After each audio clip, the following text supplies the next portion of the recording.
तो इस मूवी में हम लोग देखने वाले हैं एक ऐसे बिजनेसमैन की स्टोरी जिसको कि उसकी वाइफ ही मारना चाहती है एक चोर के लिए। हम लोग देखते हैं कि वो औरत अपने बिजनेसमैन पति को छोड़ के एक चोर के साथ ही गपागप करती है और साथ ही साथ उसके साथ एक प्लान भी बनाती है अपने बिजनेसमैन पति को मारने के लिए। तो देखने के लिए वीडियो के एंड तक बने रहना एंड हमारे चैनल को सब्सक्राइब करके बेल आइकन दबा देना। तो चलिए स्टार्ट करते हैं बिना किसी देरी के।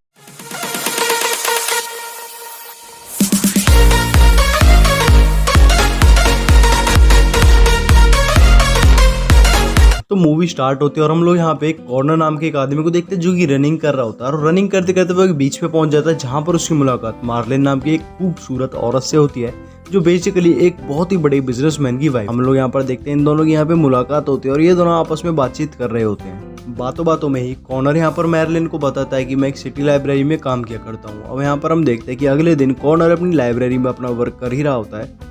अभी यहाँ पर मैर्लिन आ जाती है जिसे देखकर कॉर्नर बहुत ही ज्यादा हैरान हो जाता है। अब हम लोग देखते हैं कि कॉर्नर मैर्लिन से पूछ रहा था कि तुम कौन हो, कहाँ से आई हो, तुम्हारे हस्बैंड का नाम क्या है, XYZ। वो फलानी ढिमकानी अजीब अजीब बातें उससे कर रहा था जहाँ पर हमें क्लियरली पता पड़ता है कि कॉर्नर यहाँ पर मैर्लिन से सिंपिंग कर रहा था। अब भाई पहली डेट पे एक बात समझ लो कि ये इन दोनों की डेट ही हो रही थी। अब पहली डेट पे कौन लड़की से सिंपिंग करता है यार इतना ज्यादा। चलो अब ये खैर छोड़ो, आगे चलते हैं। हम लोग देखते हैं कि यहाँ पर मैर्लिन कॉर्नर से कहते हैं कि मुझे कुछ क्रिमिनल बुक्स पढ़नी है। तो यहाँ पर कॉर्नर उसे कुछ बुक्स दे देता है जिसके बाद यहाँ पर मैर्लिन उसे एक टिप दे देती है जिससे कि भाई उसकी चांदी भी हो चुकी थी। अब हम लोग देखते हैं कि यहाँ पर अगले दिन कॉर्नर एक होटल में बैठा होता है एक पुलिस वाले के साथ और वो उससे कह रहा होता है कि अगर तुमने कोई भी ऐसा क्राइम करा तो तुम्हें मैं नहीं छोड़ूंगा। अब हमें आगे पता पड़ने वाला है कि कॉर्नर ने ऐसा क्या क्राइम करा था कि वो पुलिस वाला उसे सजा देने की बात कर रहा था। अब हम देखते हैं कि पुलिस वाला कॉर्नर से सिर्फ इतनी सी बात कह के वहां से अपनी गाड़ी लेके निकल जाता है और जिससे कि कॉर्नर भी फ्री हो जाता है। अब हम लोग देखते हैं अपने कॉर्नर भाई साहब को यहाँ पर मैर्लिन का कॉल आता है जहाँ पर वो उससे कहता है कि मैं तुम्हारे घर पे आना चाहता हूँ। और क्लियरली हमें पता पड़ने ही वाला था कि वो किस लिए जाने वाला था, पर हम देखते हैं कि मैर्लिन उससे कहती है कि मेरी एक स्टेप डॉटर भी है जो कि मेरे साथ ही है। हम लोग अब देखते हैं कि कॉर्नर भाई का अरमानों पे पानी फिर गया था क्योंकि यहाँ पर मैर्लिन ने उससे क्लियरली मना कर दिया था क्योंकि मैर्लिन की एक स्टेप डॉटर भी थी और वो कह रही थी कि उसके जो डैड है वो भी आए नहीं है। अब हम लोग देखते हैं कि अगले दिन मैर्लिन अपनी स्टेप डॉटर को भी उस लाइब्रेरी में लेकर आती है जहाँ पर हम लोग देखते हैं कि कॉर्नर और मैर्लिन तो नीचे चले जाते हैं और वो स्टेप डॉटर को ही ऊपर छोड़ देते हैं। जहाँ पर हम लोग देखते हैं कि वो दोनों पूरा मौके का फायदा उठा के नीचे घपाघप करने लग जाते हैं। हम लोग देखते हैं कि वो मौके का पूर्ण इस्तेमाल करना तो कोई इन दोनों से सीखे। तो खैर चलो आगे बढ़ते हैं।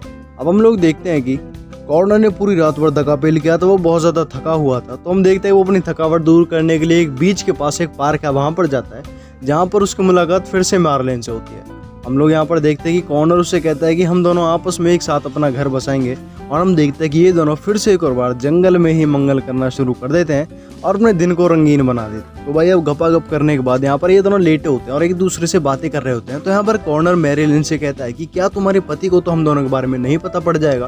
तो यहाँ पर मैर्लिन उसे कहती है कि उसे बिल्कुल भी नहीं पता पड़ेगा।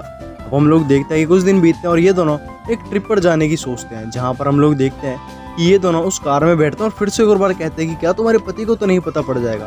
तो हम लोग देखते हैं कि वो मना करते हैं और ये दोनों ट्रिप पे आ जाते हैं जहाँ पर ये लोग जम के धक्का-पेल करते हैं। 7-8 दिनों तक ये लोग उस ट्रिप पे रहते हैं। अब हम लोग देखते हैं कि ये दोनों वापस आ जाते हैं और अब कॉर्नर जैसे ही अपने घर पे आता है तो वो देखता है कि उसके घर पे के बाहर कुछ पुलिस खड़ी है। हम लोग यहाँ पर देखते हैं कि वो पुलिस वाले कॉर्नर को किसी केस के चलते हुए इंटरोगेट करना चाहते थे, पर कॉर्नर उसे भगा देता और कहता है कि अब मेरे ऊपर कोई भी केस नहीं चल रहा है और आप लोग मेरे को इंटरोगेट नहीं कर सकते।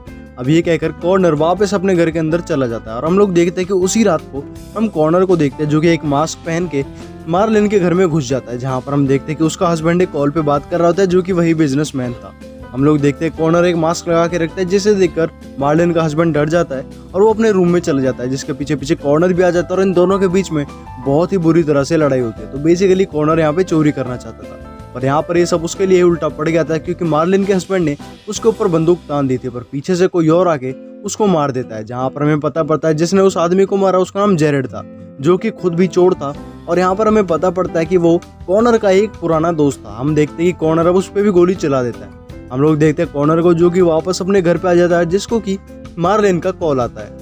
कॉर्नर उसे बताता है कि जेरेड ने तुम्हारे हस्बैंड को मार दिया है। तो मैर्लिन उससे कहते हैं कि मुझे नहीं फर्क पड़ता, मुझे सिर्फ तुमसे फर्क पड़ता है, मैंने इसलिए कॉल किया था कि कहीं तुम्हें तो कुछ नहीं हुआ। अब हमें दोस्तों यहाँ पे पता पड़ता है कि इन दोनों की तो आपस में एक खिचड़ी पक रही थी। ये दोनों मिलकर मैर्लिन के हस्बैंड को मारना चाहते थे। अब हम लोग देखते हैं आगे कि यहाँ पर जो मार्लिन होती है वो कॉर्नर से कहती है कि क्या तुम्हें तो कुछ भी नहीं हुआ। तो यहाँ पर कॉर्नर कहता है कि नहीं मुझे कुछ भी नहीं हुआ, पर मैंने तुम्हारे हस्बैंड को नहीं मारा, जेरी ने तुम्हारे हस्बैंड को मारा है। अब इसके बाद हम लोग देखते हैं कुछ दिन बीतते हैं। जो कॉर्नर था उसकी दिमागी हालत कुछ ठीक नहीं थी, वो कुछ अपसेट सा रहने लगा था। अब इसके बाद हम लोग देखते हैं कि कॉर्नर की जो लाइफ स्टाइल थी वो बहुत ही ज़्यादा घिसी पिटी हो गई थी। तभी हम लोग देखते हैं कि कॉर्नर को एक कॉल आता है, जिसे देखकर वो बाहर निकलता है। उस कॉल में ये था कि अब हमें यहाँ से निकलना पड़ेगा, और वो कॉल थी मार्लिन की। अब हम लोग देखते हैं कॉर्नर जैसे ही घर के बाहर निकलता है तो हम देखते हैं कि पुलिस वालों ने उसे चारों तरफ से घेर लिया है। और बाइक कॉर्नर की तो बुरी तरह से फटी हुई थी, तो वो यहाँ पर उस पुलिस अफसर को ऊपर हमला करके वहां से भाग जाता है। उसी जगह पे आ जाता है जहाँ पर उसे पहली बार मार्लिन मिली थी। हम लोग देखते हैं कि वहां पर भी चारों तरफ पुलिस थी। पुलिस यहाँ पर देखते हैं कि उसे हैंड्स अप करने के लिए बोलते और कहते हैं कि हमारे कब्जे में आ जाओ, पर यहाँ पर वो नहीं मानता। पर तभी हम यहाँ पर देखते हैं कि यहाँ पर कॉर्नर को एक कॉल आती है। पुलिस यहाँ पे कहती है कि तुम कॉल को मत उठाना, नहीं तो ये लोग तुम्हें मार देंगे।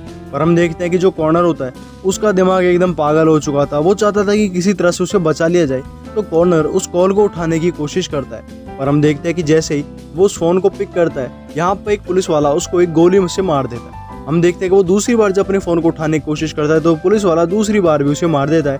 और फाइनली हम लोग देखते हैं जो कॉर्नर है उसकी यहाँ पे डेथ हो जाती है। उसे अपनी आंखों के आगे मार्लिन दिखाई देती है, जैसा कि हमें पहला सीन में दिखाया गया था। और दोस्तों कुछ इसी तरह से यहाँ पर जो कॉर्नर है उसकी डेथ हो जाती है। अब हम यहाँ पे मार्लिन को देखते हैं जो कि अपनी स्टेप डॉटर के साथ एक बोट में थी और उसको एंड में किस करती है। अब दोस्तों इस रिश्ते को पता नहीं क्या नाम दिया जाए, खैर अपनी बेटी के साथ यार कौन किस करता है। तो दोस्तों इसी के साथ कुछ ये मूवी यहीं पे एंड होती है। अगर आप लोगों को एक्सप्लेनेशन अच्छी लगी हो तो फिर मिलते हैं एक नई एक्सप्लेनेशन के साथ। तब तक के लिए चैनल को लाइक जरूर कर देना यार, मुझे एक मोटिवेशन मिलेगी एक नई वीडियो आप लोगों के लिए बनाने के लिए। तो चलिए फिर मिलते हैं एक नई वीडियो के साथ, तब तक के लिए थैंक्स फॉर वॉचिंग।